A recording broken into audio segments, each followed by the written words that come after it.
الحمد لله رب العالمين والصلاة والسلام على رسوله الأمين محمد وعلى آله وصحبه أجمعین. بینندگان عزیز و گرامی شبکه جهانی وصال حق، سلام الله علیکم و رحمته و برکاته. امیدوار هستم هر جایی که هستید شاد و صحت و سلامت بوده باشید.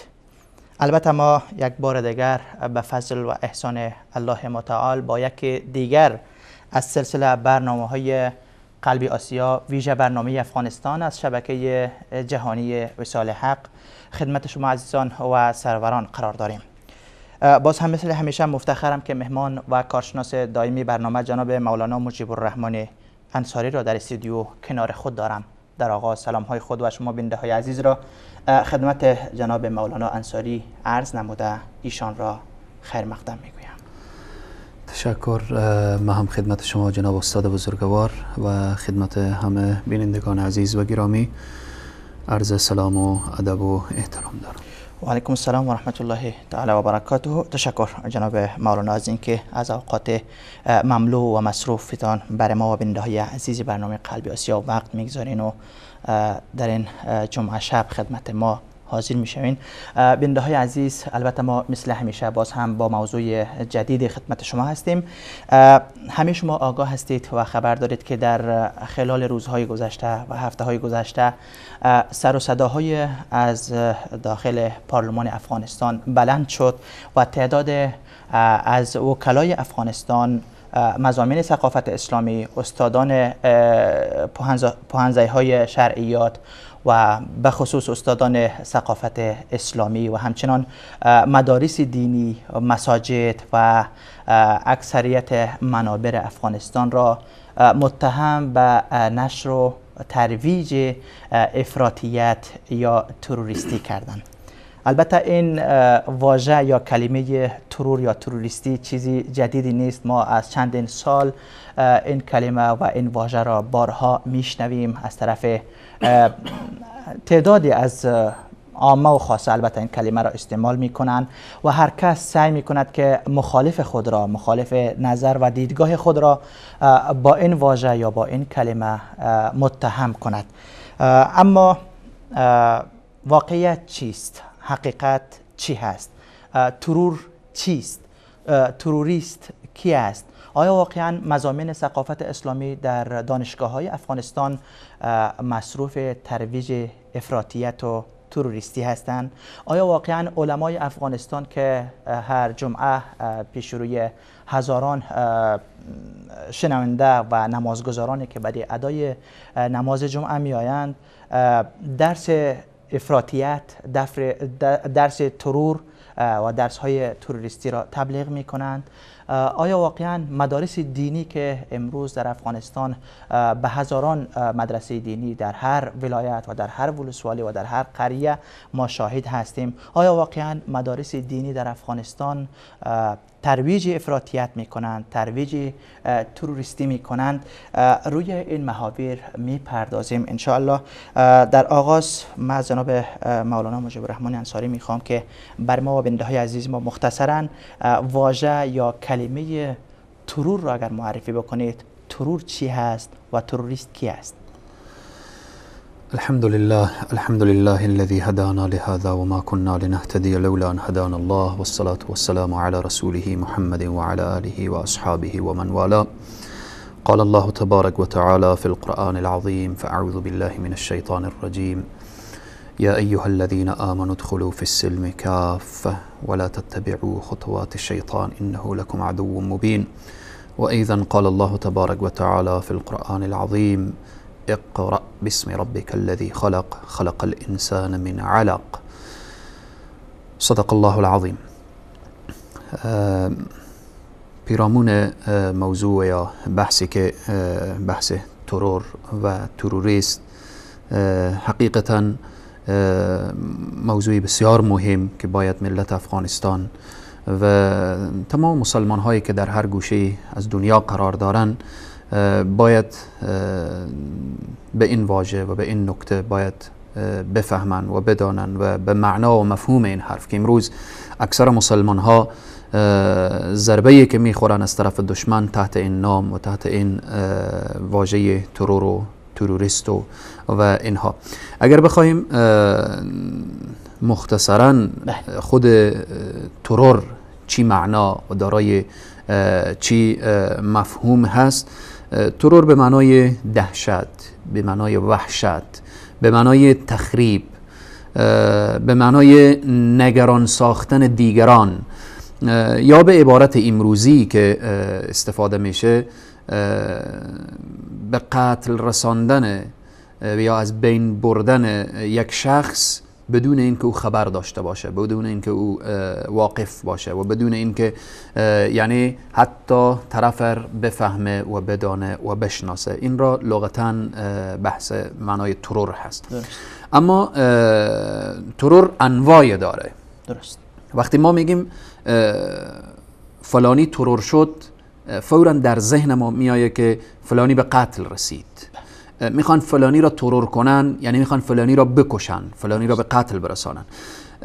انواعی که میتونیم بگیم که انواع ترور جسمی هست، ترور فکری هست، ترور اخلاقی هست، ترور دینی هست، ترور عقیدتی هست، ترور عزت هست، عفت هست، پاکدامنی هست. همه اینها میشه که یعنی اشخاصی که اینها را مورد هدف قرار میدن میشه بگیم او تروریست هست. اما به این که شما گفتیم که مختصرا اشاره کنیم، من کوشش میکنم که به اختصار پیش برم، اما کمی نیاز به توضیح داره، ولی باز هم کوشش میکنم فهرستوار بیان کنم. این ترور بود. اما تروریست کیست؟ در رأس تروریست ها آمریکا هست، اسرائیل هست و امروزه ما میبینیم در دنیا که قضایای ترور، قضایای تخریب، قضایای دهشت و وحشت و قضایای بالاخره که به دنیا چی وضعیت را آوردن از جانب این دشمنان بزرگه که الله سبحانه و تعالی اینها را با ما دشمن بیان میکنه. و همچنین کسانی که با آمریکا هم پیمان هست و بالاخره یا علنا دوسته یا بالاخره در حالت در خفا دوسته و سالها هم شاید فریاد بزنه و بالاخره که مرگ بر آمریکا و مرگ بر اسرائیل و اینها، اما میبینیم که بسیار دست قوی و بالا و والای نسبت به ترور و از بین بردن امت اسلامی و علمای امت اسلامی و در این راستا. وقتی میگیم آمریکا در رأس این تروریست، در رأس تروریستا قرار داره، من تعجب به این میکنم جناب استاد بزرگوار که در پارلمان استاده میشن مثلا فریاد میزنن که مساجد جای ترور، یا مثلا طوری که شما اشاره کردیم منابر، یا مثلا اینها مضامین ثقافت اسلامی یا علما یا در این راستا. آمریکا با کمال بیشرمی و با کمال بیادبی و گستاخی طیاره‌ها بلند میشه، خانه های مسکونی رو میزنه، اطفال و زنان و موسفیدان رو به خاک و خون میکشه. آیا این عمل تروریستی نیست؟ طیاره‌ها بلند میشه و بالاخره شفاخانه ها رو میزنه. آیا این عمل تروریستی نیست؟ وقتی ما میگیم ترور یعنی قتل هم که طرف خبر نداشته باشه. آیا اون مریضی که روی بستر افتاده و او بم رو از او میفته و او جان مجروح از او تکه تکه میکنه، آیا عمل تروریستی نیست؟ وقتی در محافل و مجالس عروسی در افغانستان یک برادر، یک خواهر سالها انتظار کشیدن که اونها به آرزویی که در طول عمر آرزوی هر انسان مسلمان اینه که بزرگ بشه و فرزند خود را داماد بکنه، دختر خود را عروس بکنه، روز محفل شادی سرور، روزیه که یعنی حتی یعنی با لذت ترین و با خوشحال ترین، شیرین ترین روز محفل عروسی شخص هست و دو فامیل هست و دو خانواده هست. طیاره بلند میشه و بالاخره محفل شادی عروسی به خاک خون میکشه. آیا عمل تروریستی نیست؟ پس چیست؟ چرا داخل پارلمان از اینها فریاد زده نمیشه؟ چرا داخل پارلمان از این تروریست هایی که امت رو به خاک خون کشیدن و بالاخره از اینها هیچ سر و صدایی نیست؟ یا اگر هست او صدا در نطفه خفه میشه و حرف به جای نمیرسه. همچنین وقتی از تروریست میگیم، حرکت هایی که ما میبینیم در داخل افغانستان، لازم نیست که من نام بگیرم، از سران جهادی گرفته تا بالاخره افرادی که در افغانستان چیز فهم بودن، دارای درک و فهم بودن، محبت به وطن داشتن، عشق به ملت داشتن، در طول این چند سال چه شخصیت های در داخل افغانستان ترور شد. اما کجا شد؟ قاتل یک نفر پیگیری شد؟ آیا بالاخره پس در این مسئله که ما اگر نام بگیریم شخصیت هایی که و امروزه هم هر انسانی که در افغانستان بگه من وطن رو دوست دارم، هر انسانی که بگه وطن باید آباد بشه، باید دست بیگانه قطع بشه، فوراً میبینیم ترور میشه، فوراً میبینیم از بین میره. پس پشت این پرده ها کیست؟ باز هم در رأس آمریکا هست، یهود و نصارا هست و غلامان حلقه به گوش یهود و نصارا و اینها. و همچنین تروریست پیشتر اشاره کردیم که کسیه که گفتیم فکر ترور میکنه. قرآن اشاره میکنه او من کان میتا فاحییناه، خیلی فکرهای مرده اسلام آمد زنده ساخت. وقتی ما بحث از فکر میگیم، دوران جاهلیت انسانها فکر اینا مرده بود، قلب اینا مرده بود، اندیشه اینا مرده بود، قرآن آمد زنده ساخت. اما امروز تروریستایی که فکر مسلمان ها رو ترور میکنن، که اونها او تروریست ها کی هستن؟ یک روز در داخل پارلمان این تروریست ها به میز محاکمه کشانده شدن. اونها کیاین؟ بنیانگذاران رسانه های لجام گسیخته داخل افغانستان.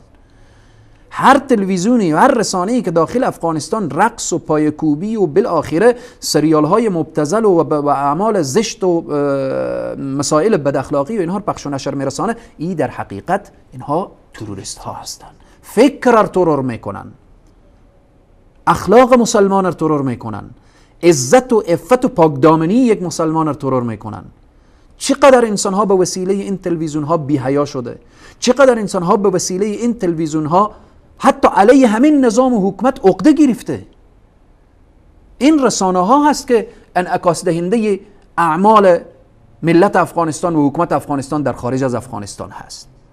پس بنیانگذاران و تمویل کنندگان رسانه های مبتذل اینها تروریستن، اما از اینها هیچ خبری نیست و هیچ سر و صدای برا نمیفته. و بالاخره در این راستا از همه که پروسه شیطانی که تحت نام ستاره افغان، آیا لحظه ما فکر کردیم که این پروسه یک پروسه تروریستی هست؟ به خاطر چی؟ این پروسیه که یک نفر هست جسم رو ترور میکنه. من بارها و بارها در لابلای صحبت‌های اشاره کردم که اگر یک نفر جسمی رو ترور میشه، خب الله سبحانه و تعالی اگر درجه شهادت رو نصیب کرد، شهید میشه، میره در جنت الفردوس زندگی میکنه. اما اگر یک انسان فکری ترور شد، عزتی ترور شد، عفتی ترور شد، پاکدامنی ترور شد، عقیدی ترور شد، دیانت و اسلامیتی ترور شد، خسرت دنیا و آخره میشه. اما این پروسه شیطانی، یک پروسه تروریستی، دختر مسلمانر، بچه مسلمانر استعدادی رو ترور میکنه، به خاطر که از 100 200 500 نفر 500 جوانر طلب میکنه، 4 تا 5 تا انتخاب میکنه دیگه متبقیر، تا روزی که زنده باشن او استعداد اینا ترور شده. تا روزی که زنده باشن اونها پیش خود فکر میکنن که من چیزی نبودم، من عقل و دانش و چیزی نداشتم. و وقتی سر استیجم میاره، با عزتنا، با عفتنا، با پاکدامنینا بالاخره بازی میکنه. یک دختر مسلمان که با حیا بود، حیایی رو ترور میکنه.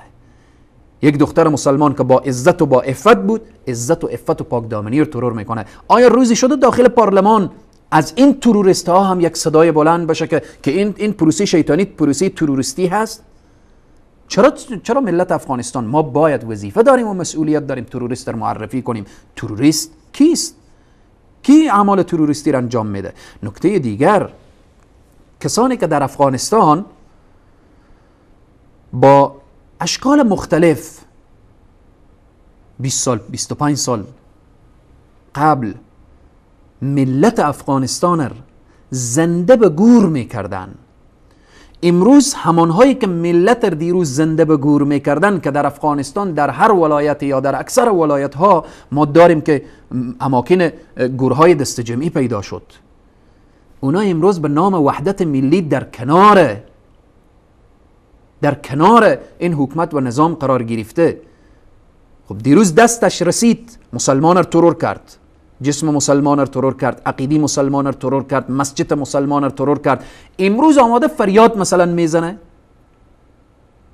که ثقافت اسلامی ترور به وجود میاره، وحشت به وجود میاره. یا این که کسی که فریاد میزنه بیخبر از دینه یا از همون ملحدینیه که دیروز مسلمان ها رو زنده به گور میکردن. چرا نسبت به این تروریست ها تصمیم گرفته نمیشه؟ این تروریست هایی که از خاد قدیم دست جمعی مسلمان ها رو بیرون میکردن، زنده به گور میکردن، امروز لازم نیست که من نام بگیرم، ملت میفهمه، میدانه. چرا از این تروریست ها امروز در پارلمان فریاد زده نمیشه که فلان در فلان وزارت خونه، در فلان اداره، در فلان بالاخره چوکی نشسته و قاتل از این ملت هست و مردم رو زنده به گور میکرد؟ امروز چرا از او تروریست گرفته نمیشه؟ پس در حقیقت او تروریسته. و امروزه هم فریاد میزنه که مساجد جای شرارت، فلان بالاخره منابر چنین و چنان و اینها. پس تروریست کیست؟ کسی که دیروز ملت رو زنده به گور میکرد و امروز آمده با نوع دیگر فکر مسلمان رو زنده به گور میکنه، اندیشه مسلمان رو ترور میکنه. توان نداره به جسم مسلمان، ولی فکر مسلمان، اندیشه مسلمان، اخلاق مسلمان رو ترور میکنه. نکته دیگر، تروریست کیست؟ نمونتا یک تروریست در عربستان سعودی، تروریست به جزای اعمال خود میرسه، اما اشخاص در افغانستان پیدا میشن، از او فاتحه میگیرن، از او تجلیل میکنن، از او یادبود میکنن. خب پس این تروریستان دیگر داخل کشور داره که از تروریست دفاع میکنن، از کسی که حرمین شریفین رو به وحشت و به دهشت و به پریشانی و اینها میانداخت. پس اینه که حکومت افغانستان اگه میخواد واقعا تروریست بشه، چرا از این قضیه در داخل پارلمان افغانستان سر و صدا نشد؟ یک تروریست به داخل کشور عربستان سعودی به جزای اعمال خود میرسه، اما در داخل افغانستان برای از او تجلیل گرفته میشه، فاتحه گرفته میشه، از او بالاخره یادبود میشه در این راستا. پس اونهایی که از این تروریست دفاع کردن، اونها تروریست هستن. نکته دیگر که چی کسانی تروریست هستن؟ تروریست کسیه که در داخل افغانستان مردم رو بسیج میکنه، تشویق میکنه که بروید به سوریه. به سوریه چه کار کنید؟ کشت و زراعت کنید؟ به سوریه بروید، طفل مسلمان سوری، زن مسلمان سوری، موسفید مسلمان سوری نسل کشی کنید در سوریه.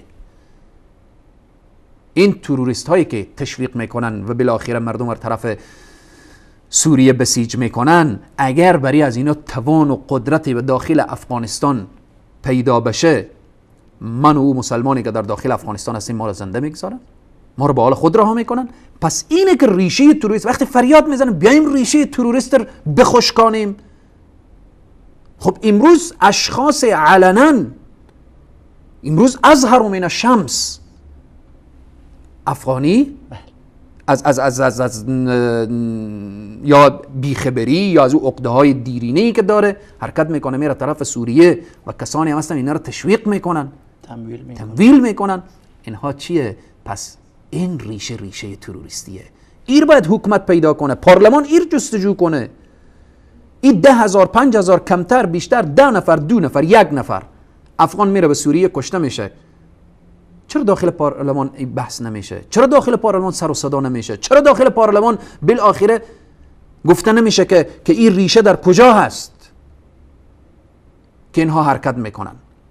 پس بناهن ما باید که وقتی میگیم ریشه تروریست پیدا بکنیم و تروریست کیست، اینها هست. مثلا نکته دیگری که بعضی از مؤسسات خارجی که داخل افغانستانه، مؤسسات خارجیه با انواع مختلف کار ترور را انجام میدن. چگونه؟ بعضی مؤسساتیه که برای انسانها پول توزیع میشه به خاطر بی‌حیایی، بعضی مؤسساتیه رسانه های مبتذل را تمویل میکنه که باز هم فکر گفتیم که تروریستیه، بعضی مؤسساتی ترویج بی‌حیایی، ترویج بیدینی، ترویج حتی بحث ربا، بحث سود، این داخل افغانستان مطرح میکنن و بالاخره مردم رو به ربا و به سود و بالاخره به حرام که آغشته کردن، جسمی رو ترور کردن، فکری رو ترور کردن، پیش روی این مؤسسات گرفته بشه.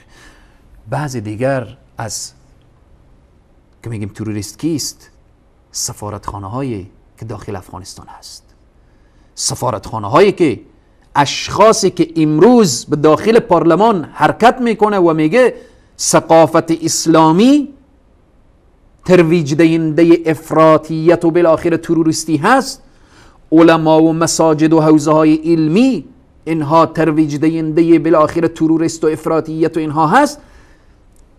تو ببینیم که بالاخره سری و کجا هست و دنبه و کجا هست، سر از کجا بیرون میکنه، کدام سفارتخانه به کدام سفارتخانه حرکت داره، به کدام سفارتخانه نشست و برخاست داره، به کدام سفارتخانه ارتباط داره. پس بعضی از سفارتخانه هایی که داخل افغانستان هست، اینها حکومت وقتی ریشه یابی بکنه، بعضی سفارتخانه ها، نه کل، نه بعضی داخل افغانستان سفارتخانه، هر کشور باید سفارتخانه داشته باشه. سفارتخانه جزء یعنی حتی اگر 100% بین دو کشور حتی جنگ صورت میگیره، حرب صورت میگیره، حق نداره کسی که سفیر او اذیت کنه، سفیر بزنه، سفیر بکشه. سفارت جزء بالاخره مسائلیه که ما از صدر اسلام داشتیم تا به امروز. اما بعضی از سفارتخانه هایی که آنها ارتباط مستقیم و ارتباط غیر مستقیم با اشخاص، با کسانی که فکر تروریستی رو ترویج میدن، با کسانی که بالاخره برنامه های تروریستی رو پیش میبرن و اشخاصی که در داخل افغانستان حتی ترور میشه، اینها با اونها ارتباط دارن. میشه اما کمی صریح‌تر اگر بگویید این موضوع را، چون به بسیار مسئله حساس و مهم اشاره میکنین که بعضی سفارتخانه ها در داخل افغانستان ترویج تروریستی میکنن. به نکته دهم بیننده کاملا متوجه میشه. بعضی از تروریست هایی که ما داخل افغانستان، حتی ملت بیچاره‌ای که آگاهی ندارن، فریب تروریست های اصلی رو خوردن. میبینیم شاید یک مسلمان داخل افغانستان شاید دست به تخریب بزنه، شاید بالاخره دست به ویرانی بزنه، اما از عدم آگاهی، از بیخبری و نسبت به این که فکر از او به طرف تروریستی و بالاخره تخریب و اینها سوق داده شده. من میخوام مبتذلی که اشاره کردین، شاید برنامه‌های مبتذل یا چیزایی که در رسانه‌های افغانستان مطرح میشه برش نشان داده میشه که در افغانستان این همه ترویج دیوسی و بی‌غیرتی و بی‌حیایی جریان داره. تو در مقابل از ساکت میشینی یا عکس عمل نشون میدی؟ کاملا. وقتی ما گفتم که رسانه‌های افغانستان یکی از چیهای ترویج دهنده بالاخره تروریسته، یعنی تروریست به وجود میاره، طبعا همینه. اکثر یک جوان مخلص مؤمن متدین وقتی میبینه داخل تلویزیون رقص، سمای، پایکوبی و بالاخره فسق و فجور و اینهای، طبعا احساسات دینی از او برانگیخته میشه. اما از این احساسات دینی باید او متوجه باشه که چی کسی او را انگیزه میده، چی کسی انگیزه میده. من میخوام یک نکته به می آخر که شما از بعضی سفارتخانه ها و بعضی اینها اشاره کردیم به خاطر آگاهی ملت افغانستان. بحث جهاد جناب استاد بزرگوار یک بحثیه که یعنی جهاد تا روز قیامت ادامه داره. بحث جهاد یک بحثیه که ذروت سنامیه گفته شده، قله بلند اسلام جهاد است. جنت تحت سیوف گفته شده، در زیر سایه های شمشیر مجاهدین هست. جهاد هیچ کس از او انکار کرده نمیتونه. رسول صلی الله علیه و سلم میفرمایند هر انسانی که در قلبش عشق جهاد، محبت جهاد، علاقه جهاد نبود، در روز قیامت با منافقین حشر میشه. اما این که جهاد نمیکنه او یک بحثه، این که جهاد میکنه دیگه بحثه. مجاهدین نسبت به کسانی که قایدین نشسته هستن خب افضلن، اما این کسی که به جهاد نرفته، نظر به عذر، اما منکر جهاد نیست، او بحث جدا هست. اما من میخوام این نکته اشاره کنم. ما وقتی میگیم از جمله تروریست کیست یا لانه های تروریستی کجاست، در این قسمت کشورهای همسایه مثلا مثال بیان میکنم، ایران، پاکستان.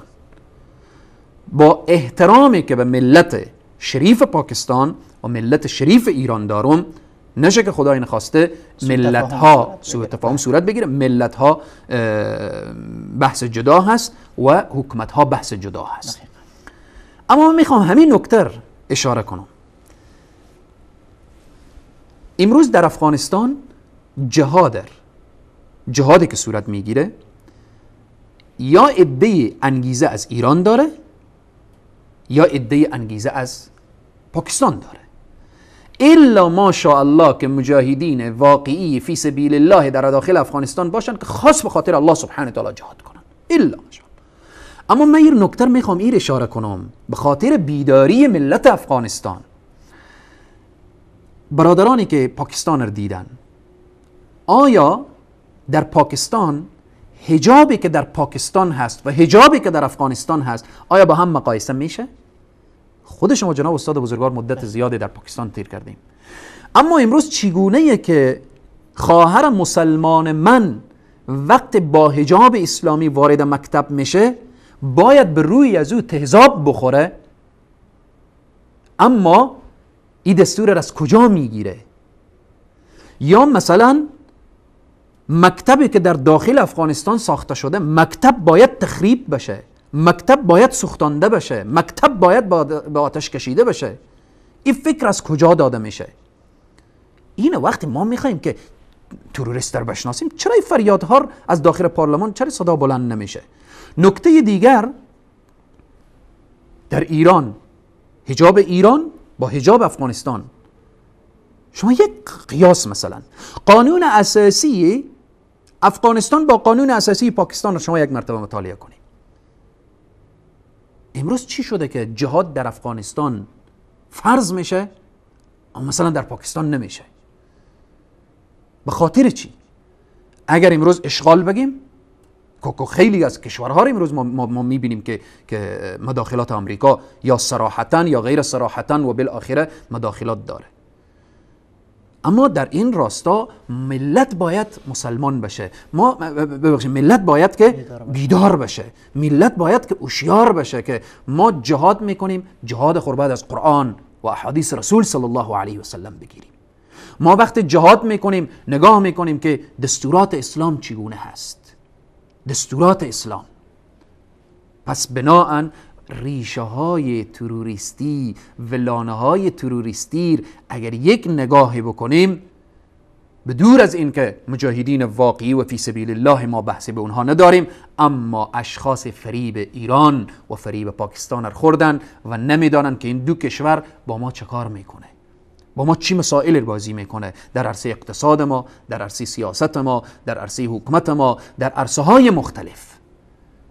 ما وقتی که میایم تروریست در فریاد تروریستی سر میدیم، باید ریشه تروریستی خشکیده بشه، باید تروریست ریشه کن بشه. خب بیایم دست این کشورها را از سر افغانستان قطع کنیم تا افغانستان آباد بشه. یهود و نصارا تا روزی که دنیا باشه دشمن هست. قرآن میفرماید ولن ترضی عنک الیهود ولا النصارى. اما گرگانی که با لباس میش وارد افغانستان شدن، با لباس دوست، شعار دوستی سر میدن، این به صراحت کامل امروز شما میبینیم وضعیت دنیا، امروز در عراق، امروز در سوریه، امروز در یمن. و این مشکلات رو کی ایجاد کرده؟ این مشکلات رو به صراحت کامل وقتی که ما میبینیم آمریکا ایجاد کرده دیگه. خب آمریکا ایجاد کرده؟ بله، نوکرای آمریکا ایجاد کرده. اما همین وضعیتی که امروز در سوریه هست، بعضی از کشورهای همسایه میخوان که داخل افغانستان وارد بشه. در داخل افغانستان شخصیت‌های بزرگ سنی و شیعه ترور شدن.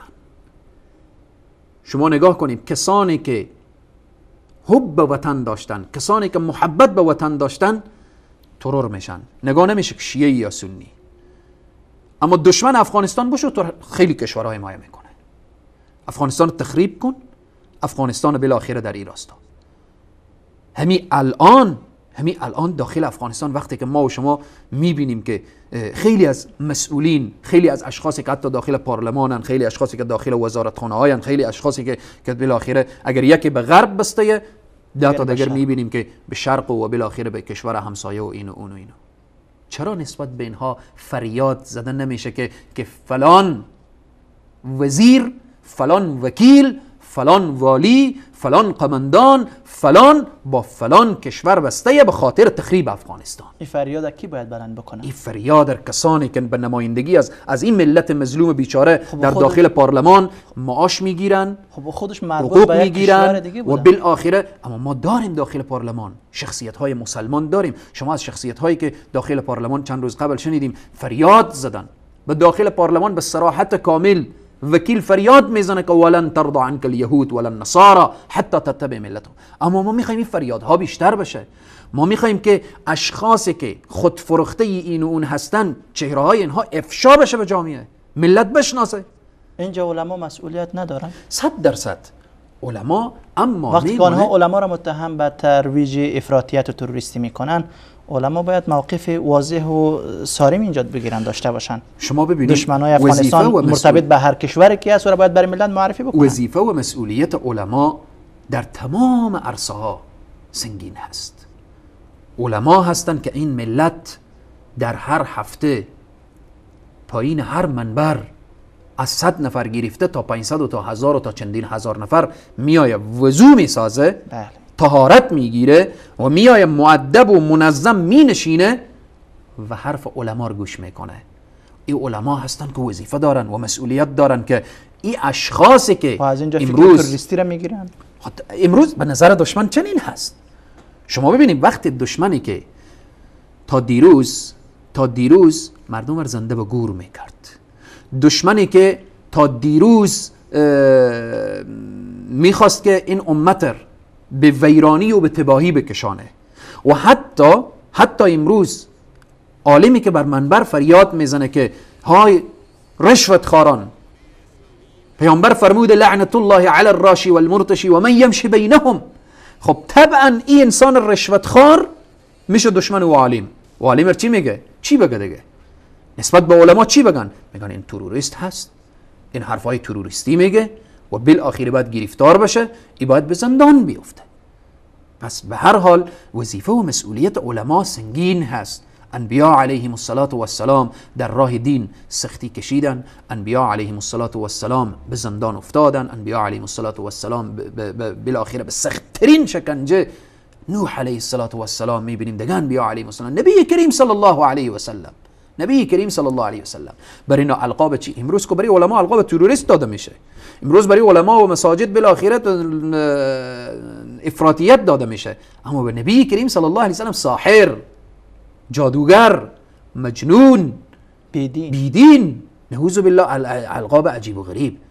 اما امروز ما باید، چون حق و باطل همیشه مبارزه داشته، همیشه مبارزه میکنه، قل جاء الحق و زهق الباطل ان الباطل کان زهوقا. پس به هر حال ما اگر حکومت قوی داشته باشیم، متاسفانه نداریم، متاسفانه افراد مسلمان و مؤمنی هم که داخل این نظام و حکومت هست کاری دست اینا نمیآیه، یا صلاحیت درست ندارن، حرف اینا به جایی نمیرسه. اما حکومت اگر نگاه میکنیم که یا سر مسئولینی که بلند پایه یا از ایران بیرون میشه، یا از پاکستان بیرون میشه، یا از غرب بیرون میشه، یا از شرق بیرون میشه، و در این راستا اگر حکومت قوی داشته باشیم جواب دندان شکن میده. ما دوست میداشتیم طبعا. ما میشه بارها میگم که در افغانستان اگر 100% یک انسان مسلمانی سر قدرت نمیایه، لااقل 100% یک انسانی که حب وطن داشته باشه، ملت رو دوست داشته باشه و درد ملت بالاخره احساس بکنه که این درد ما هست. پس به هر حال اگر بخوایم ریشه تروریستی پارلمان بخوای فریاد بزن، واقعا غمخوار هستن که تروریست رو بشناسن و تروریست رو بفهمن، باید در رأس آمریکا، باید بعد از آمریکا اسرائیل، یهود، نصارا و بالاخره پلانهای شوم یهود و نصارا و برنامه‌های یهود و نصارا. قرآن میگه لتجدن اشد الناس عداوة للذین آمنوا اليهود. آمنوا اليهود، اینها بالاخره باید، این که کشورهای دوسته یا غیر دوسته، ما صحبت ما جناب استاد رحیمی صاحب هدف اینه که ملت بیدار بشه، ملت بفهمه و همچنین برادران مسلمان و مؤمنی که در داخل نظام و حکومتن اینها بفهمن و بدانن که تروریست کیست. امروز وقتی ما میگیم تروریست، فورا در ذهن ما میگرده مسلمان های واقعی، مسلمان های چی؟ کسایی که ریشی بلند دارن، اما بر سر دارن. بحث دین. اصلا جناب استاد رحیمی صاحب، من میخوام یک نکته ایر اشاره کنم. در افغانستان شما از مساجد اشاره کردیم، از مساجد اشاره کردیم. در هر مسجدی که قرآن درست و صحیح تفسیر بشه، او مسجد به تعبیر دشمنان مسجد تروریستا هست. هر خطیب و واعظی که احکام دین درست و صحیح به مردم بفهمانه، او مسجد میشه مسجد تروریست ها. او مسجد میشه مسجد افراطیت.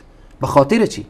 امروز در افغانستان اخبار وقتی که شما حتما خواندیم، افغانستان در طول یک سال ملت افغانستان سالانه، در طول این 3 سال سالانه حکومت افغانستان از ملت افغانستان سالانه 1 میلیارد دلار رشوت گرفته.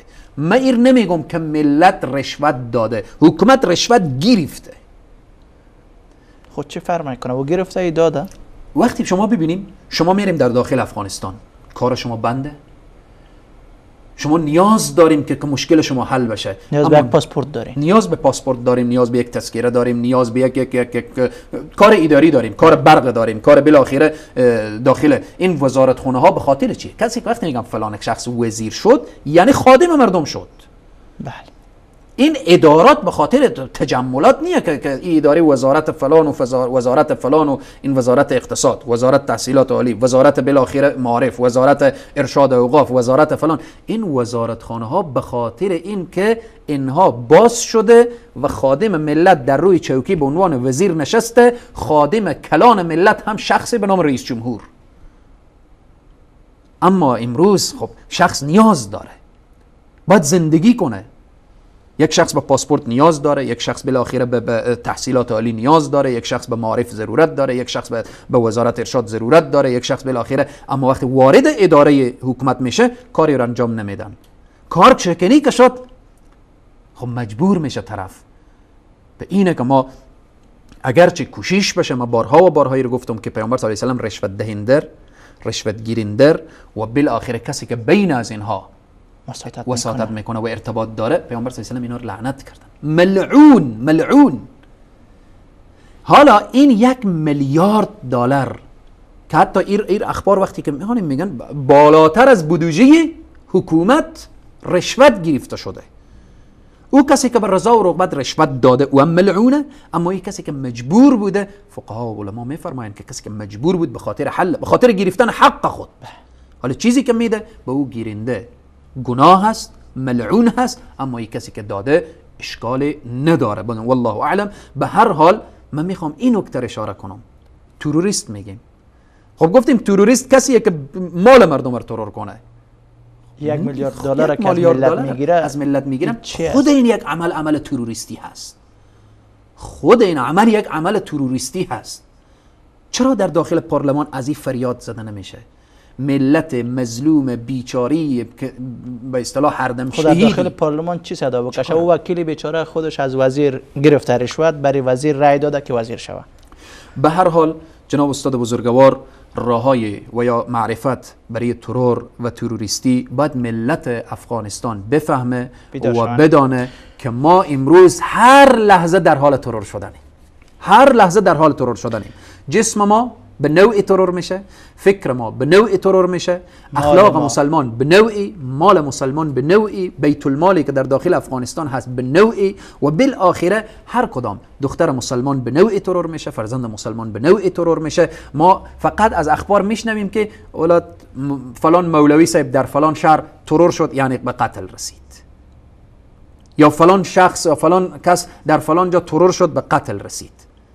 آیا لحظه فکر کردیم که چقدر عزت‌ها و عفت‌ها و پاکدامنی‌ها در داخل افغانستان ترور شده؟ آیا خبر داریم که چقدر سرمایه افغانستان با اشکال مختلف ترور شده؟ آیا این را می‌دانیم که چوکی‌هایی که در داخل افغانستانه، از وزارت خونه گرفته و از ریاست جمهوری گرفته تا بالاخره تا پایین رتبه، اینا ترور شده؟ به خاطر چی؟ رسول صلی الله علیه و سلم قرآن می‌فرماید ان الله یأمرکم ان تؤدوا الامانات الى اهلها. چوکی که به اهلش سپرده نشد این چوکی ترور شده. امروز چرا در افغانستان وحشته؟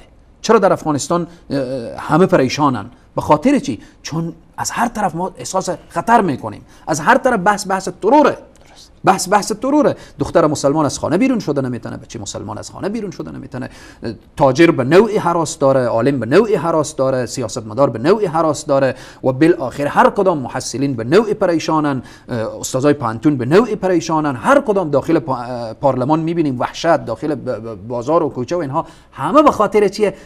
چون فکرها در حال ترور شدن هست. یهود و نصارا در داخل افغانستان نیامده که به اونجا بیایه برای ما بارها و بارها جناب استاد رحیمی صاحب گفتم ببخشیم طولانی شد. رسول صلی الله علیه و سلم در وصف اخلاق اینا الله میگه و انک لعلی خلق عظیم. خلق پیامبر الله عظیم میگه. پیامبر رحمت داره که الله میگه و ما ارسلناک الا رحمتا للعالمین. پیامبر رحمتی برای همه عالمین. رحم پیامبر، شفقت پیامبر، مهربانی پیامبر، اخلاق پیامبر. یهود و نصارا با پیامبر دوست نشد. امروز چه کار شده که با ما دوست بشه؟ امروز با ما فرزندان ابن سبی یهودی با علی ابن ابی طالب با اهل بیت رسول صلی الله علیه و سلم دوست نشد. همه بالاخره قضیه کربلا و قضیه بالاخره جنگ هایی که در صدر اسلام اینها برای انداخت دوست نشد. امروز ما توقع داریم که یهود و نصارا با ما دوست بشه و فرزندان ابن سبی یهودی هم بیای با ما دوست بشه. این مثل از اینه که ما چند تا گرگ درنده گرسنه بیاریم، یک 4-5 تا برکای بسیار خوبه، اینا رو داخل یک خانه قرار بدیم، با گرگا بگیم که از این بره ها شما محافظت کنید تا ما برمیگردیم. نامش هم بانیم وحدت ملی. نامیرم چنین بمانیم. تشکر. شما گفتین که از خلال صحبت‌هایتان بارها شنیدیم که اولین تروریست جهان، تروریست بزرگ دنیا آمریکا و اسرائیل است و سپس دست‌هایی که با آنها هست و در ظاهر نعره‌های مرگ به امریکا و مرگ به اسرائیل را سر می‌دهد. همینطور گفتین نه؟ همینطور گفتین. خب مستندی هست، کلیپی از بارها البته نشر شده، بیننده های شبکه جهانی وصال حق حتما میفهمن و میدونن. باز هم کلیپ را میبینیم واقعا که میان این دو تروریست بزرگ جهان که یکیش در غرب است و یکیش در شرق قرار گرفته و ملت و منطقه را به خاک و خون کشیدن، هر دویشان یک دست هستند و اعلان های جنگ و عداوت و مشکلات سیاسی که هر وقت و ناوقت بروز میکنه تنها برای فریب دادن من و شما هست. کلیپ را میبینیم. جاوید جان لطفاً کلیپ را به نشر بسپارین که چی است. سران جمهوری اسلامی به همکاری با شیطان بزرگ اعتراف میکنند. ملت خیانت کرده ایم. اینها اینقدر پررو هستند. در افغانستان باشون همکاری شد، در عراق باشون همکاری شد، در هسته‌ای هر تحمیلی کردن پذیرفته شد. بعد آقای بوش اومد با پررویی گفت ایران محور شرارت است. بعد از اون همکاری ها اینها اینقدر پررو هستند. در افغانستان باشون همکاری شد، در عراق باشون همکاری شد، در هسته‌ای هر تحمیلی کردن پذیرفته شد. بعد آقای بوش اومد با پررویی گفت ایران محور شرارت است. بعد از اون همکاری ها سران جمهوری اسلامی به همکاری با شیطان بزرگ اعتراف می‌کنند. ملت خیانت کرده ایم. اینها اینقدر پررو هستند. در افغانستان باشون همکاری شد، در عراق باشون همکاری شد، در هسته‌ای هر تحمیلی کردن پذیرفته شد. بعد آقای بوش اومد با پررویی گفت ایران محور شرارت است. بعد از اون همکاری ها اینها اینقدر پررو هستند. در افغانستان باشون همکاری شد، در عراق باشون همکاری شد، در هسته‌ای هر تحمیلی کردن پذیرفته شد. بعد آقای بوش اومد با پررویی گفت ایران محور شرارت است. بعد از بله بیننده های عزیز، در عراق با ایشان همکاری شد، در افغانستان نیز با ایشان همکاری شد، امروز هم در سوریه با ایشان همکاری می شود.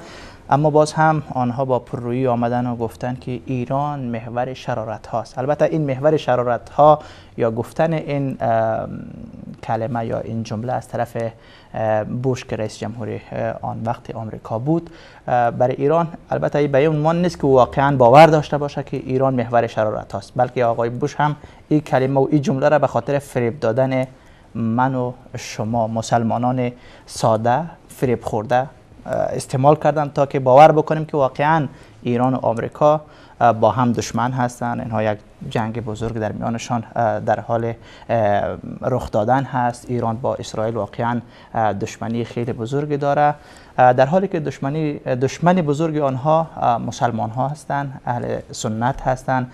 در عراق، در افغانستان، در سوریه، در یمن، در عموم در منطقه آنچه که جریان داره همین هست.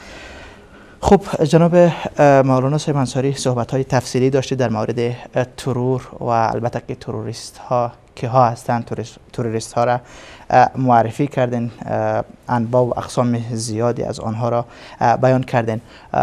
باز هم سر و صدایی که بلند شده عمدن و هدف واضح او سر و صداها مضامین ثقافت اسلامی است که در دانشگاه افغانستان تدریس می شود که استادهای دانشگاه افغانستان به خصوص اساتید مضامین ثقافت اسلامی از خلال موضوع ثقافت اسلامی افراطیت، تندروی، تروریستی را ترویج میدهند. آیا واقعا مضامین ثقافت اسلامی و استادان ثقافت اسلامی چنین کاری را میکنن به نظر شما؟ شما ببینیم قبل از اینکه من پیرامون ثقافت اسلامی اشاره کنم که چرا اینقدر سر و صدا هست، من میخوام که باز هم یک نکته دیگری اشاره کنم که سر و صداها را کی میکنه و چی اشخاصی؟ یک عده اشخاصی که از دین بیخبر هستن این سر و صداها را دارن، درست، نمیدانن، تحقیقات اسلامی ندارن و معلومات ندارن. یک عده انسانهای فریب خورده ای که دنیا اونا را فریب داده و بالاخره شاید از روی اعتقاد و باور اسلامی گپر نزنن، درست، اما فقط چون دنیا اونا را فریب داده میگن که ثقافت اسلامی چنین و چنان. اما در اصل انسانهای ملحد و بیدین طبعا با ثقافت اسلامی همیشه فکرنا، کلامنا در تضاد بوده و مبارزه بوده. ما امروز میتونیم بگیم که ثقافت اسلامی چی نقش داشته در گذشته و الان و چرا این سر و صداها به پا شده. خود ثقافت چی معنا؟ وقتی میگیم ثقافت اسلامی، خود ثقافت به معنای هنر، به معنای دانش، فرا گرفتن دانش، به معنای ادبیات. وقتی میگیم ثقافت اسلامی یعنی ادبیات اسلامی، یعنی فرهنگ اسلامی. درست. چرا امروز این سر و صداها برای افتاده؟ بازم برمیگردیم به دشمن بزرگ که در رأس گفتیم آمریکا میبینه که قریب 15 سال بیشتر یا کمتر در داخل افغانستان آماد، سرمایه گذاری کرد و بالاخره تمام تلاش خود را به خرج داد. هنوز بحث از ثقافت اسلامی هست، هنوز بالاخره بحث از اسلام و قرآن و بالاخره دین و اینها. خود اسلام از چی گرفته شده؟ سلامتی. خود وقتی میگیم سلام، همین که وقتی مسلمان برادر مسلمان خود را بشناسه و نشناسه، او را معرفت داشته باشه یا نداشته باشه، سلام میکنه. السلام علیکم و رحمت الله و برکاته، یا لااقل السلام علیکم، یعنی سلامتی. از طرف من مطمئن باش به تو هیچ ضرری نمیرسه، هیچ آسیبی نمیرسه، هیچ خیانتی به تو نمیشه، هیچ خدعه و نیرنگی با تو نیست. سلام، سلامتی. طرف میگه و علیکم السلام، از طرف من همچنین.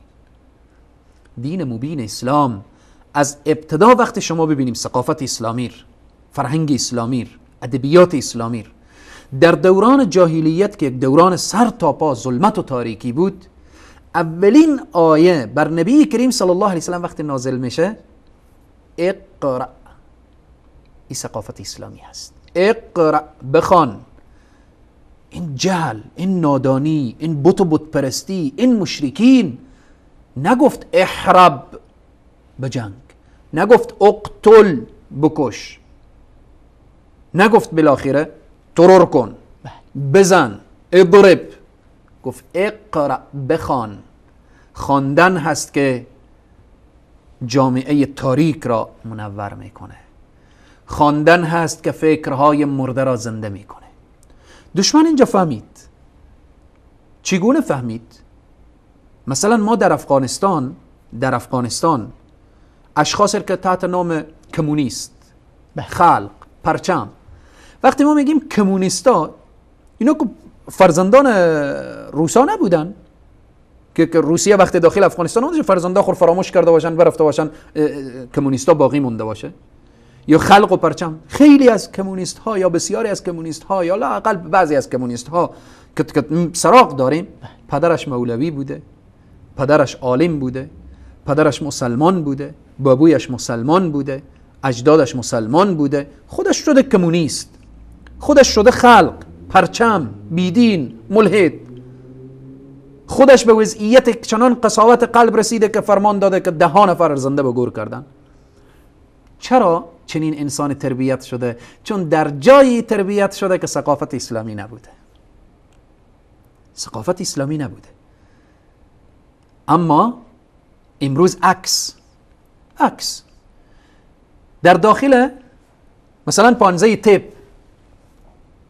یک پسر مسلمان، یک دختر مسلمان، در تیپ، پانزه تیپ، جایی که دشمن میگه که دکتر باشه که یک دکتر بیدین تربیه بشه، اما از برکت ثقافت اسلامی دکتر بلند میشه از دین دفاع میکنه. محصلین پانتون، پانزه‌های مختلف، انجینر، از برکت ثقافت اسلامی امروز ما انجینر مسلمان داریم، مؤمن داریم، مخلص داریم، متدین داریم. ما طبیب، دکتر مخلص و مؤمن و متدین داریم.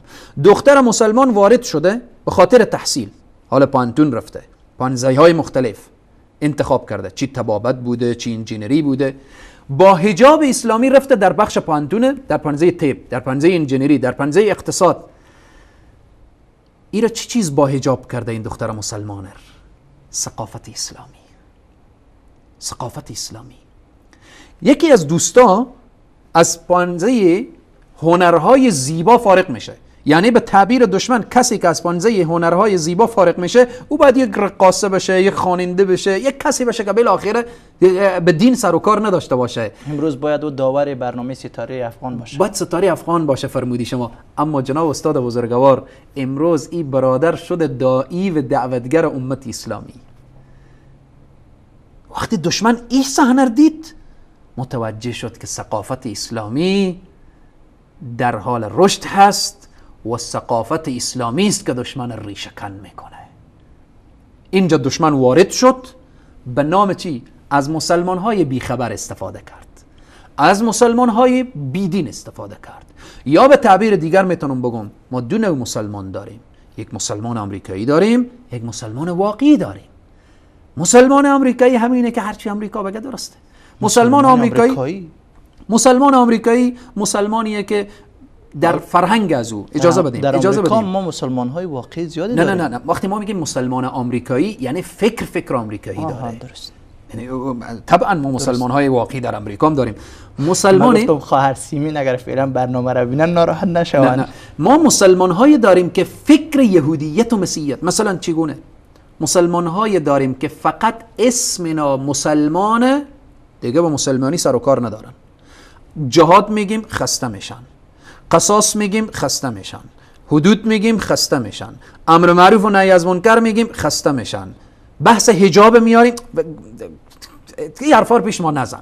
این مسلمان هست مسلمانی که موافق به دموکراسی افغانستان که امروز میچرخه، که سرچشمه از دموکراسی غرب آمریکا گرفته، چنین مسلمانی آمریکا میگه آفرین تو خوب مسلمانی، بهترین مسلمانی، هر پستی هم میخوای به تو آماده میکنیم، هر اداره هم میخوای آماده میکنیم و بالاخره.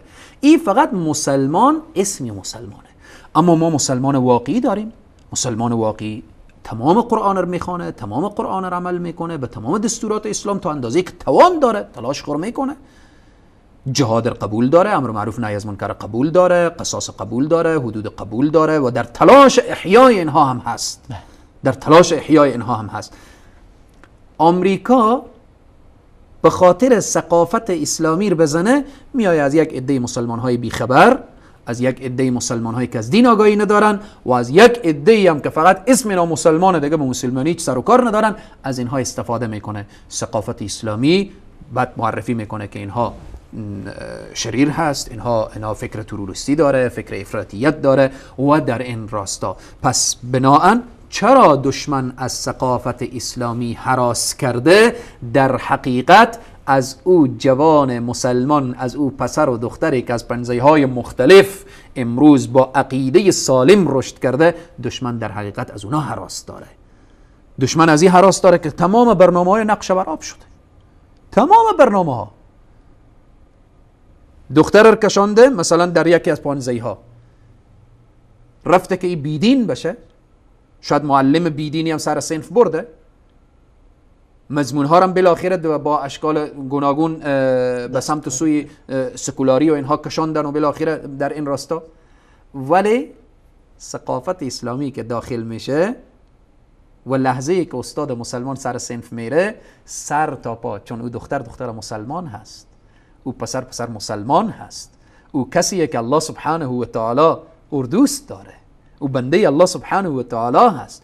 به لحظاتی که از ثقافت اسلامی میشنوه، کل نقش دشمن همه نقش بر آب میشه، برنامه دشمن نقش بر آب میشه. پس به هر حال ثقافت اسلامی که امروز چرا این سر و صدا را برای انداختن، از نام ثقافت اسلامی میترسن، چون به خاطر که ثقافت اسلامیه که امنیت میاره، ثقافت اسلامیه که اقتصاد خوب میکنه، ثقافت اسلامیه که وحدت میاره، ثقافت اسلامیه که این ثقافت اسلامیه که دین تاکید میکنه که شما در حال حرب با کفار قرار داریم، طفلر نکشیم، این ثقافت اسلامیه.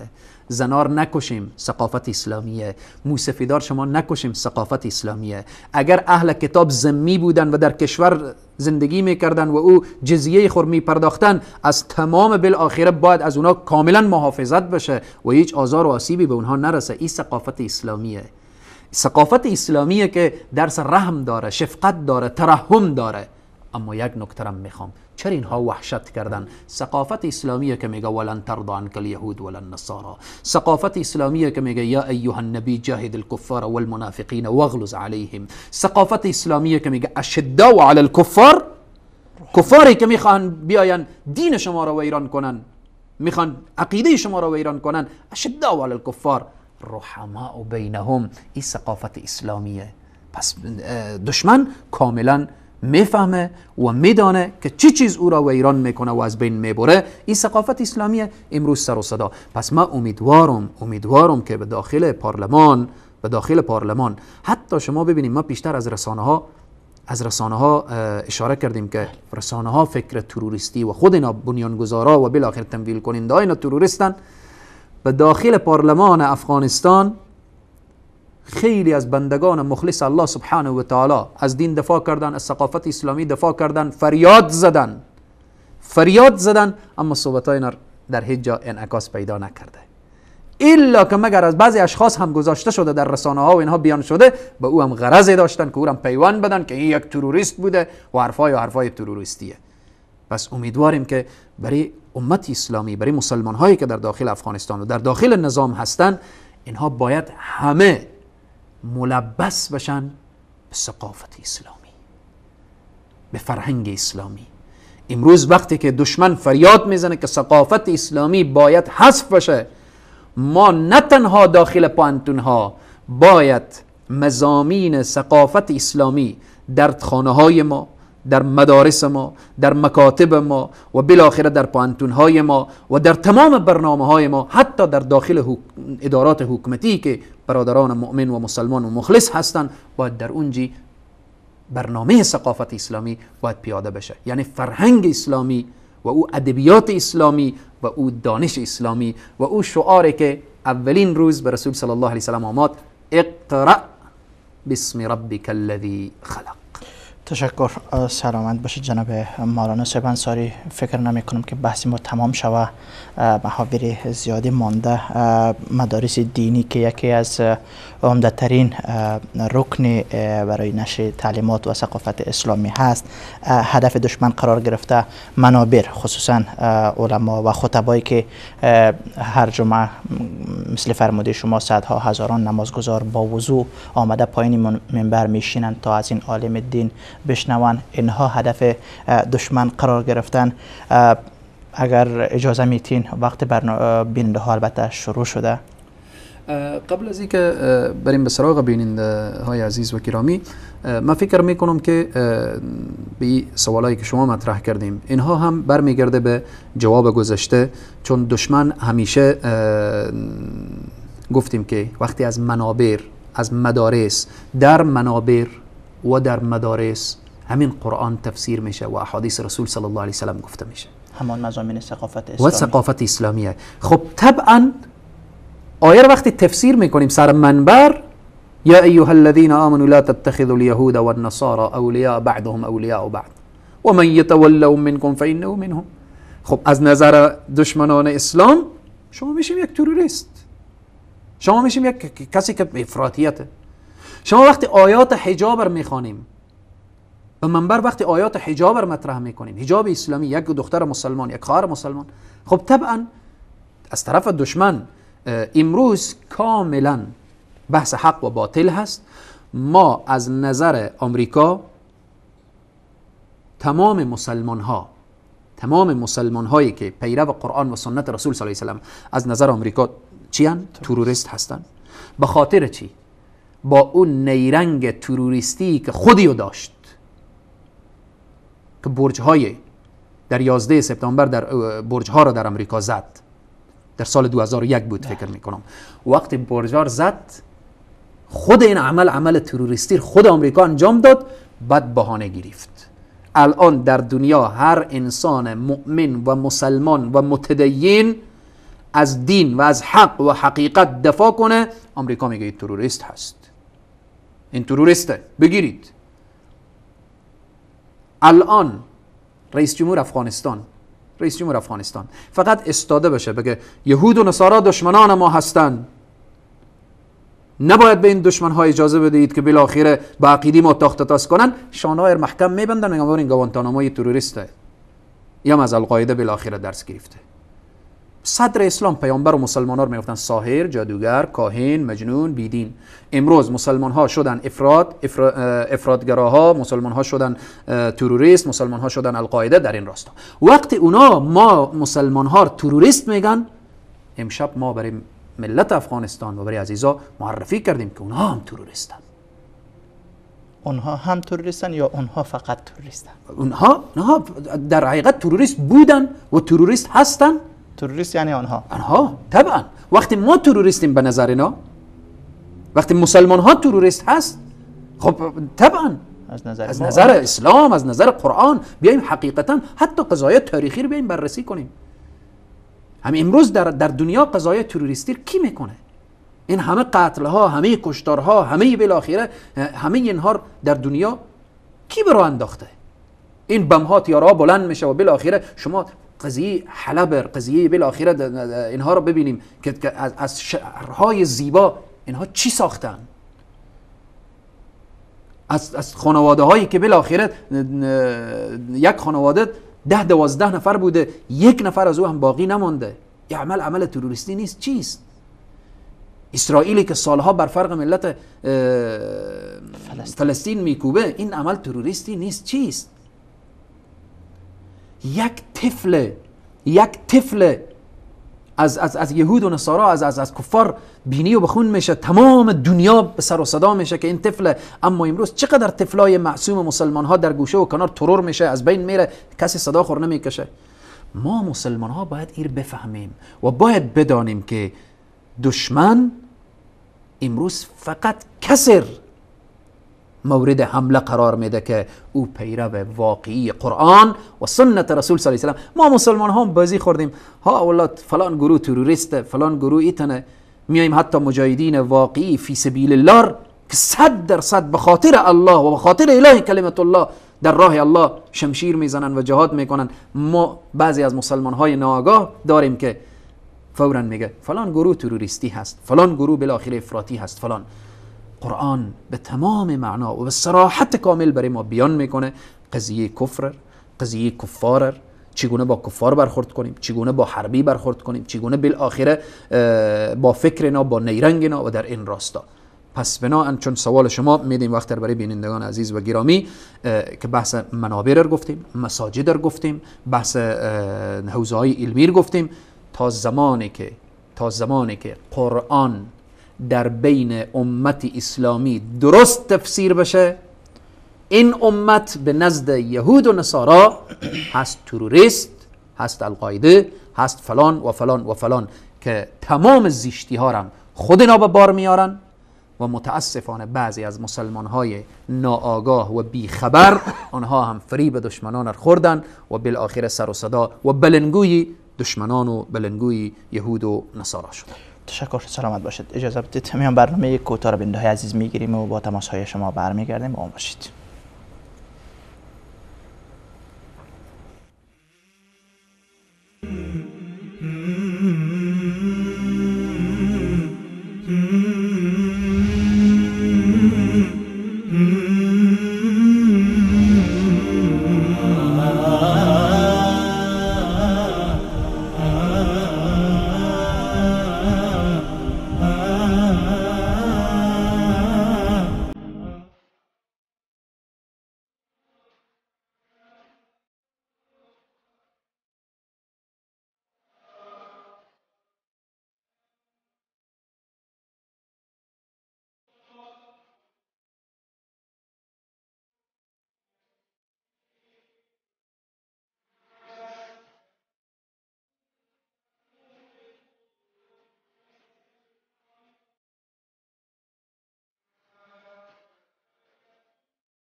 آیا دلمرده‌ای که ما او را زنده گردانیدیم و برایش نوری قرار دادیم که در پرتو آن در میان مردم راه می رود، مانند کسی است که در تاریکی به سر می برد و نمی تواند از آن بیرون بیاید؟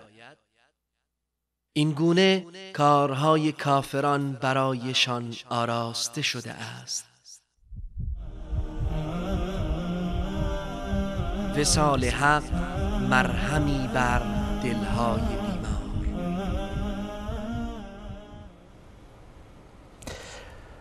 بله بیننده های عزیز و گرامی، با موضوع لانه های تروریستی خدمت شما بودیم. حالا نوبت شما بیننده های عزیز و گرامی رسیده است. ببخشید که بخشی از وقت شما را گرفتیم. البته جاوید جان عزیز شماره برنامه را زیرنویس کردند. بیننده های عزیزی که میخواهند در این بحث و در این موضوع با ما سهم شوند و یا شریک شوند، نظری داشته باشند در مورد موضوع لانه های تروریستی یا در مورد اینکه آیا واقعا مضامین ثقافت اسلامی، مدارس دینی، مساجد و منابر افراطیت و تروریستی را ترویج میدهند یا خیر، روی این موضوع اگر نظری دارند یا سوالی اگر دارند از جناب مولانا مجیب الرحمن انصاری میتوانند تماس بگیرند و دیدگاه خودشان را و یا پرسش و سوال خود را روی موضوع برنامه لانه های تروریستی مطرح کنند. با اجازه جناب مولانا من اولین بیننده را میگیرم. بله، سلام علیکم و رحمت الله. السلام علیکم استاد محترم. سلام بر شما و سلام بر مولانا صاحب محترم. و علیکم السلام و رحمت الله. امت هستم واقعا. تشکر از برنامه خیلی مهم و اساسی تان. واقعا که ما از این برنامه شما خیلی چیزا را فهمیدیم و دانستیم. تروریستان اصلی که از آمریکا و کسانی که با آمریکا هستند. دقیقاً. من یک چیز یادآوری میکنم که من تا حالا قبل در یونان زندگی میکردم. در یونان؟ علمای ما به نام به یونان. درست. تروریستا اونجا هم به سراغ ما مردم آمده بودند. درست. یکی از علمای ما که از طرف اهل تشیعی که مثلا مردمای درست بودن دعوت شده بود به خاطر یکی از آخوندهای روافیز که از ایران داخل یونان شده بود به خاطر که فکر مردم را همونجا فکر و قلب مردم را ترور کنن، آمده گپ میزد در سر استیج یک علمای ما که بود او رفته بود به خاطری که صحبت کنن. یکی صحبت ادامه میده رافضی تروریست در آخر صحبتاش وزن صحبتاش تغییر میکنه، سمت خلفای راشدین میره. یه جد سبک میتاد خلفای راشدین دفعتاً بلند میشه میگه که شما هر چی که هستی در بینتان همین لحظه همین ثانیه خبرنگارا کل رو جمع میکنیم، ما تنها هستم از اهل سنت همینجا میشنیم با شما صحبت میکنیم که حق واقعی است. بله. دفعتاً میگه نه حال ما وقت نداریم، باز یک روز دیگه کارا میکنیم. در او جامعه بود که مردم هزاره را فکرشان را قلبشان را از نگاه تروریستی ترور کنه که علی اهل سنتی که در یونان قرار دارن یا افغانایی که هستن اینجا علی یا بلند شه و جنگ کنه و مثلا فاش بده این چیزا. درست. ما در افغانستان از این هم چیزای زیاد داریم، خصوصا امروز کسایی که میگه پاکستان و او عربستان، در اصلیت ایران است که تروریستی در افغانستان. امروز ما بمایی که میبینیم از ایران است، کل ساختای ایران هستن. آمریکا و روس و اینا کلشان هم دست هستن. بسیار یک بزرگ دشمنی به نام اسلام که حتی امروز در فیسبوک ها مثلا در شبکه‌های اجتماعی که ما میبینیم زیاد شه تعقیب میکنم، کلش دشمنای اسلام به نام اسلام عکس حضرت عمر فاروق را مثلا نامش میمانه، یکی از ویژگی های اسلامی را نامش میگذاره. از سایت امام ابو حنیفه رحمه الله یک چیز بیان میاره، مثلا امام ابو حنیفه گفته که وهابی نیست. درست. امروز از هر طریق سر ما دشمنا میبارد. باید ما بیدار باشیم از هر نگاه. تشکر زیاد میکنم از دعایتان ما رو فراموش نکنید. خواهش میکنیم از شما از تماس داریم. تشکر از تماستان. خداحافظ. بنده بعدی را میگیریم. بله سلام علیکم و رحمت الله. السلام علیکم و رحمت الله و برکاته. و علیکم السلام و رحمت الله و برکاته. بنده عزیز خوش آمدید. موضوع برنامه ما هست لانه‌های تروریستی. تشکر. سلام عرض ادب دارم خدمت مولانا صاحب مجیب الرحمن انصاری و تمام بیننده‌های عزیز شبکه جهانی وصال حق. و علیکم السلام. با ما چه دشمنی دارین که سلامی نگفتین؟ تشکر. با شما هم دشمنی خاصی ندارم. تشکر میکنم و شما بازم سلام هم خدمت شما دارم. خواهش میکنم. تشکر. محمد شفیع جان امینی هستین از ولایت هرات، بفرمایید. تشکر. من میخوایم بگم که بگذاریم که یا سرایا یا سرایی خود بکنم. هر روز اینا چنین برنامه‌های را در میایم در برنامه‌های خود میگنجانم و در پارلمان میخوایم که خود از یک طریق برای یهود و نصارا مطرح بسازم که اینا رو یهود و نصارا بشناسه و برای از اینا معاش بیشتر بده. اینا هرچی سرایی کنن مردم افغانستان عشق و علاقهشان به منابرشان، به مدارسشان، به مکتبهایشان، به دارالعلومایشان بیشتر میشه. اینا کور خواندم و اشتباه کردم. من میخوام برای علمای سرتاسری افغانستان داشته باشم که اگر صدای بنده را بشنوم. علمای افغانستان این زنگ خطر است که امروز زده شده. هر روز میبینیم علیه دارالعلوما، علیه مدارس، علیه خود شما علما میبینیم چنین برنامه دارم. در سال گذشته بود فکر کنم که ارتباط به مو خواهر فرخنده بدیدیم چی برنامه علیه دکتر صاحب عیاض نیازی صورت گیرید که اون دست انگلیس بود که میخواستم یک عالم ما بخوایم از یک طریق بتونم کور از عشق و محبت از قلب مردم بیرون کنم ولی کور خواندن، اشتباه کردن. مردم به خاطر علمای خود جان میدن. باز ببینیم شما باز یک دیگر از علمای تخار که یک موضوعی به یک چند از خواهرها گفته بود که شما بی‌حیا تر هستین، همین چیزی که گفته بود. شما ببینیم که تلویزیون طلوع لحظه به لحظه برنامه تیار میکنه، لحظه به لحظه گزارش میگیره، از بنار دعوت میکنه که شما علیه از چی اقسام داریم، چه کار میکنه، میره پیش از او عالم رئیس شورای علمای تخار که شما از این موضوعگیری خب باید معذرت خواهی بکنین یا چه کار کنین فلان کنین. شما ببینیم چی چیز هست. امروز به خاطر هر چیزی در افغانستان بیرون میشم تظاهرات میکنم، به خاطر 8 مارس تظاهرات میکنم، معلولین بیرون میشم تظاهرات میکنم. چی میشه که علمای ربانی ما یک روز همه دستجمعی بیرون شم، یک مکتوب سرتاسری صادر کنم که همین کسانی که در پایین منبرها از اینا شیشته هستم یک روز بریشیم به خاک ما. به خاطر 30 سالی کشور به خاطر عقیده خود، به خاطر مذهب خود، به خاطر دین خود، به خاطر اسلام خود جان میده. امروز ما ایفر بی غیرت نشدیم که ما بخوایم که کاتب عالم ما توهین کنه ما خاموش بشیم. ما از علمای ربانی خود میخوایم که یک بار دیگر سر تا سر افغانستان وحدت و همبستگی خود حفظ کنیم.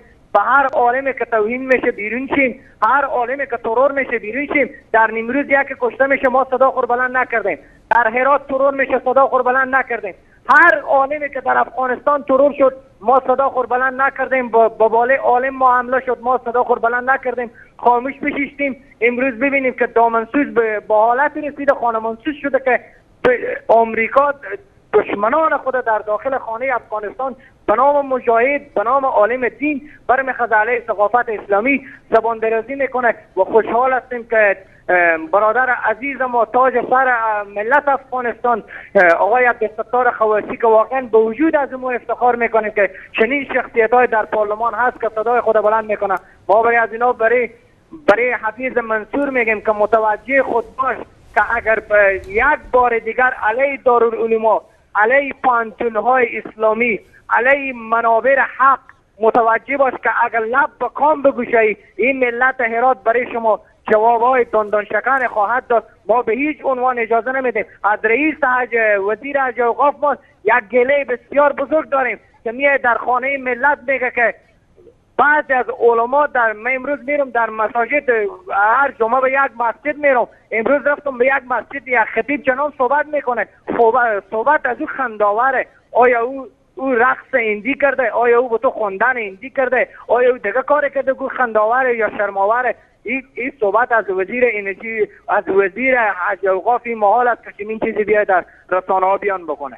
تشکر محمد شفیع جان امینی. تشکر از تماستان. شما سلامت زنده باشین. السلام علیکم و رحمت الله و برکاته. و از صحبت های واقعا جالبتان. بنده بعدی را میگیریم. بله سلام علیکم و رحمت الله. بله سلام علیکم و رحمت الله. و علیکم السلام و رحمت الله. برنامه بسیار مقبولتان ما امی لحظه میبینم از شما و از استاد محترم از انصاری صاحب یک جان تشکر از اینکه بر ما قدر معلومات بر محتوا میته. خداوند اجر جزیل نصیب شما و اونا کنن. آمین. خداحافظ و السلام علیکم. تشکر از تماستان خواهر گرامی. خداحافظتان. بیننده بعدی را میگیریم. بله سلام علیکم و رحمت الله. بله سلام علیکم.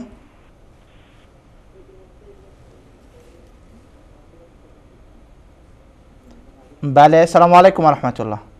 سلام رحمت خدا بر شما و بر پدر مادر شما که شما رحمت و تربیت کرده که از وطن خود، از خاک خود، از تمام مسلمین دفاع میکنین. توریستا کسایی هستن که فابریکای سلاسازی دارن. ما سلاسازی نداریم، مسلمان ها سلاسازی ندارن. مسلمان بلا قسم است اگر روادار باشه که به خدا قسم است که یک پشک پایش خون شوه دلش میسوزه که مورد چه رقم تداوی کنه. اما توریستا کسایی هستن که کشورهای ما را اشغال کردن و میبینیم به چشم سر خود که به نام اسلام کسایی که در تاریخ اونا به اسلام مشهور نبودن و اونا تجاوزگر بودن و همیشه همراه کفار، همراه اهل کتاب می جنگیدن، همراه مسلمان ها می جنگن، با روس، با دسارا، با همه یک جای شدن و همین توریست درست میکنن که توریست است، که القاعده است، که که مسلمان ها را از بین برن. علمای ما در وقت کمونیستا انقدر علمای عزیز ما را زیر خاک کردن اما پوشیده است. رقص مرده را در افغانستان اینمی رافضی ها برای انداختن. رقص مرده با الله مچمچوری که صاحب پنهان هستند. اینمی توریست ها هستند که مردم را به خاک خون میکشنند. علمای اقوی که حق میگن در 40-50 سال که عمر ما هست در افغانستان غیر از سینما، رقاصخانه ها اینمی ها درست کردن. دین ما را ترور کردن، دین ما را ترور کردن، دین اسلام را ترور کردن. امرای الله می جنگن. توریست، همین شما توریست هستین، شما مردم آگاه میکنین که نه از اسراف میفهمیدیم، نه از خیر، نه از شر، از هیچ چیز خبر نداشتیم، کلمه خود درست یاد نداریم. اگر ما میگیم لا اله الا الله یاد میگرفتیم، صحیح درست میگفتیم. همین مردمایی هستن که اولاد مسلمان هستن، نه کفار بالای امرا میخندن. والله ممسای ما کفار هستن، میگه چرا کم اسلام هستین که شما یک تروریست نام میمانین. اینمی مردمایی هستن که بی پدر بی مادر کلان شدن و در هر رژیم خود زدن، به نام اون وطن چپاول کردن. اینمی ها تروریست هستن که عالم برای اسلام خیستن. کسی که میگه لا اله الا الله اون میگه این وهابی است. این تاپین وهابی کی مانده؟ این وهابی شما هستین. شما ترور میکنین، شما دین ترور کردین، خدا زدیتان، اصلاح شوین، از خدا بترسین، عیا کنین. ای پارلمان افغانستان، یک کشور اسلامی است که از صبح تا شام نامش فحشا است. امی تروریست نیستن، چی هستن که دین اسلام را پیش مردم گرفتن؟ هیچ کس از شبکه ها خبر ندارن و تا که ما برشون میگیم میگن که خوراک ما این شبکه ها از کجا پخش میشه؟ میگه ما برادرای ما خوارای ما در خارج اروپا هستیم، اولادای ما مسلمان تربیت شدن، شما خبر ندارین که شبکه ها را نمیبینین. اما چیز که امروز فیلم های مزخرف در پارلمان ما، در کشور ما، در وطن ما هنوز خوب شد که کمونیست آمد. اگر نه مردم در خواب عمیق فرو رفته بودن، همین صدای او را بلند کردن که مردم آگاه شد که نه والله گپ در کجا هستن. بسیار پروگرام های عالی دارین، شما را خیر بده، در پالی رسول الله باشین، ما را دعا کنین اما تو که ما برای راست صراط المستقیم هدایت شوین. از شما بسیار آموختیم. تک تک شما جنت فردوس ان شاء الله نصیبتان شود و ما سربازای شما باشیم. السلام علیکم و رحمت الله و برکاته. و علیکم السلام و رحمت الله و برکاته. بنده بعدی را میگیریم. بله سلام علیکم و رحمت الله. بله سلام علیکم.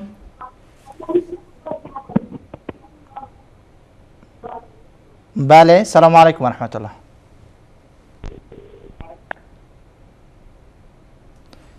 تماسشان قطع شد. آخرین بنده را میگیریم. بله سلام علیکم و رحمت الله. بله سلام علیکم. سلام و عرض احترام خدمت شما جناب استاد و بینندگان گرامی شما. و علیکم السلام و رحمت الله و برکاته. بنده عزیز خوش آمدید. بفرمایید. موضوع برنامه ما هست لانه‌های تروریستی.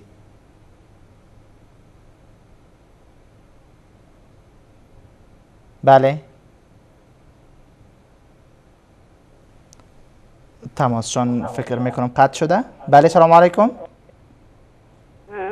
بله سلام علیکم و رحمت الله و برکاته. و علیکم السلام و رحمت الله و برکاته.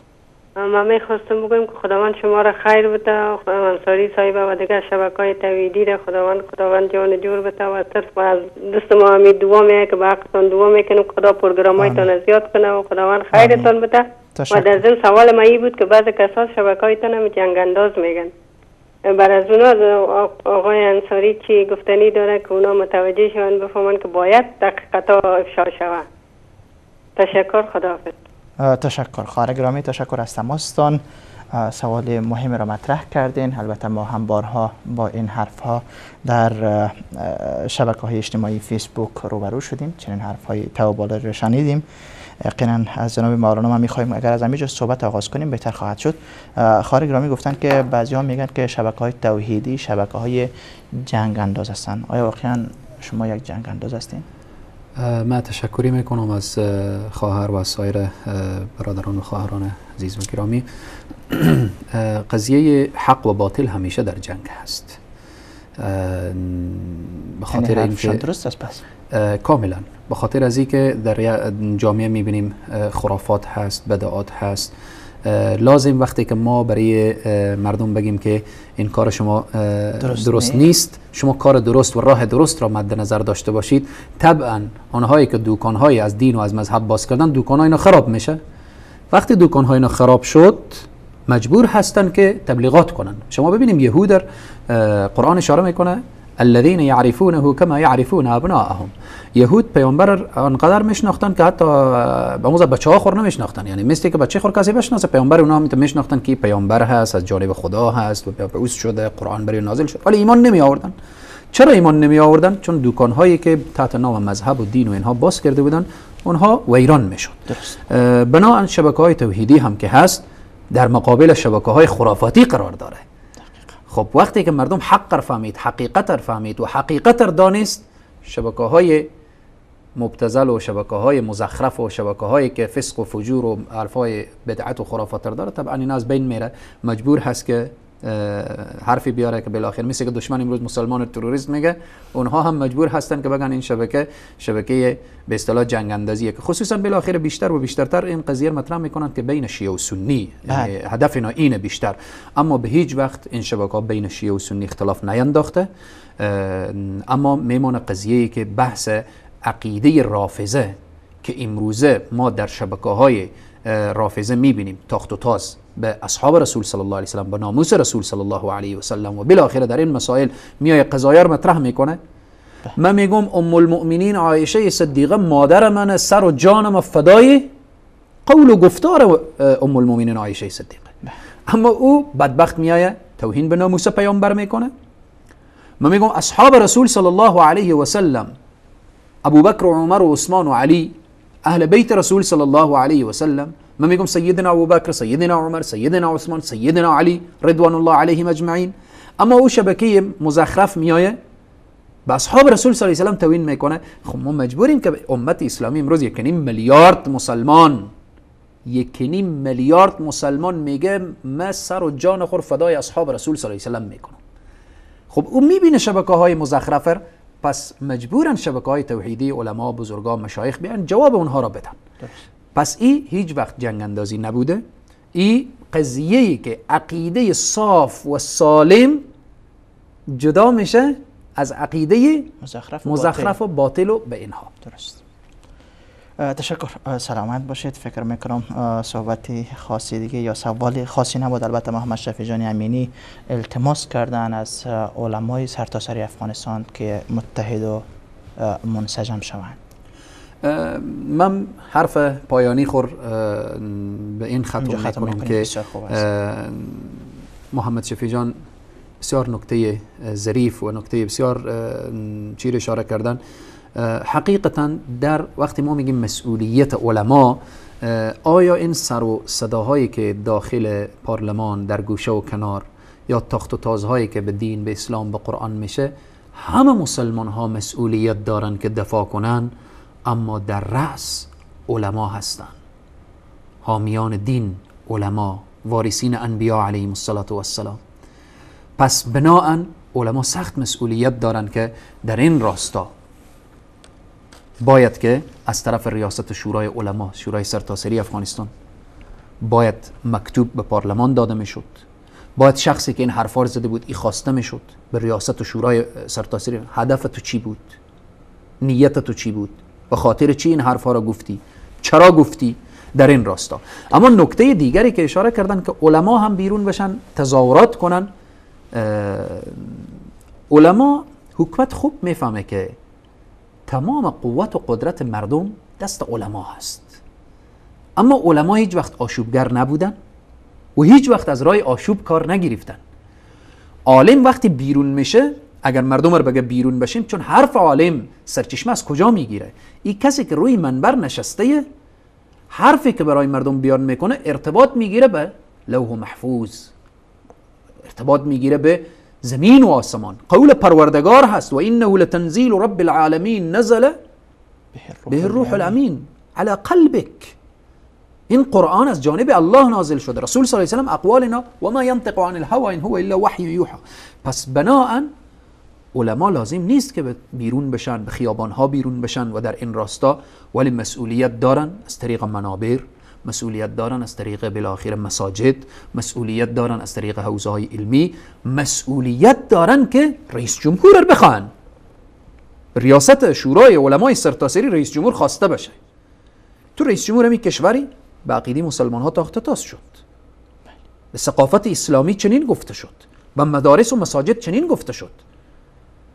اگر علما در این راستا غفلت نشان میدن، حقیقتا مسئولیت خود ادا نکردن. الله سبحانه و تعالی از اونا پرسان میکنه. بناهن از تمام ملت افغانستان، ملت مسلمان افغانستان، به عنوان یک فرزند این ملت، تقاضای من اینه که ما باید از دین الله سبحانه و تعالی همیشه دفاع کنیم. دین اسلام دین جنگ نیست، دین قتل نیست، دین کشتار نیست، دین وحشت نیست. دین اسلام هست، دین سلامتی هست.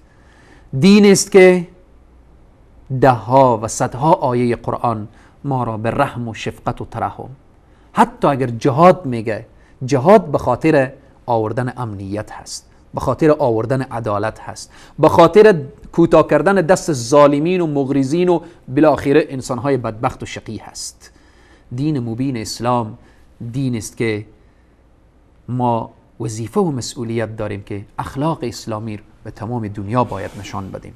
به هر حال وظیفه هر کدام ما هست، از علما گرفته و مسئولینی که در دوائر حکومتی کار میکنن، اینه که ما باید از ثقافت اسلامی، فرهنگ اسلامی، ادبیات اسلامی، از برنامه‌های اسلامی تا پای جان باید دفاع داشته باشیم. اسلام موضوعی است که سر و جان ما فدای اسلام. دین چیزیه که انبیا همه فدای دین شدن. بارها و بارها اشاره کردم که اهل بیت رسول صلی الله علیه و سلم، امام حسین رضی الله عنه خیلی جایگاه و قرب و منزلت نزد الله سبحانه و تعالی، نواسه رسول صلی الله علیه و سلم، نواده رسول صلی الله علیه و سلم، بازم فدای دین الله سبحانه و تعالی میشه. دین نباید ما فدای قدرت خود، فدای آرمانهای خود، فدای آرزوهای خود. اهل کتاب یعنی یهود و نصارا چرا رانده شدن؟ چرا ملعون شدن؟ چرا لعنت شده؟ چرا بالاخره کسانی گفته شده که اگر ایمان نیارن خالدین فیها ابدا در جهنم میسوزن؟ چون یهود و نصارا دین الله فدای آرزوهای خود، فدای آرمانهای خود، فدای قدرت خود، فدای چوکی خود کردن.